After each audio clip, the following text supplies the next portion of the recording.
மாங்காய் சீசன் இப்போது மாங்காய் சாதம் எப்படி செய்கிறதுன்னு பார்க்கலாம். அதுக்கு வடித்து வச்ச சாதம் அரை கப்பு, கொத்தமல்லி, கருவேப்பிலை, இஞ்சி, பச்சை மிளகா, காஞ்ச மிளகா எடுத்துக்கலாம். கடலைப்பருப்பு, உளுத்தம்பருப்பு, கடுகு, முந்திரி, வேர்க்கடலை, உரித்து வச்ச வேர்க்கடலை, அரை போல் மாங்காய் துருவுனது, பெருங்காயம், மஞ்சள் பொடி எல்லாமே எடுத்துக்கலாம். ஒரு கடாயை நல்லா காய வச்சு அதில் 1 டேபிள் ஸ்பூன் அளவுக்கு எண்ணெய் போட்டு வாசனைக்கு கொஞ்சமாக நெய் போட்டுக்கலாம்.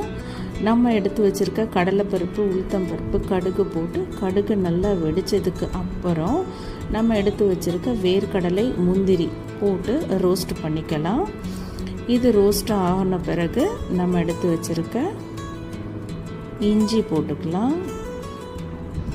பச்சை மிளகாய், காஞ்ச மிளகாய் ரெண்டத்தையும் போட்டு வறுத்துக்கலாம். நீங்கள் காரம் அதிகம் வேணும்னா இந்த பச்சை மிளகாய், காஞ்ச மிளகாய் பொடியாக நறுக்கி போட்டுக்கலாம். நல்லா கொஞ்சம் காரமாக இருக்கும்.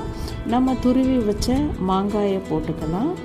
மாங்காய் கொஞ்சம் பச்சை வாசனை போய் நல்லா சுருளை வரணும். சுருளை வந்ததுக்கப்புறம் நம்ம தேவையான அளவு மஞ்சள் தூள் போட்டுக்கலாம். 1/4 ஸ்பூன் அளவு மஞ்சள் தூள், பெருங்காயத்தூள் போட்டுக்கலாம்.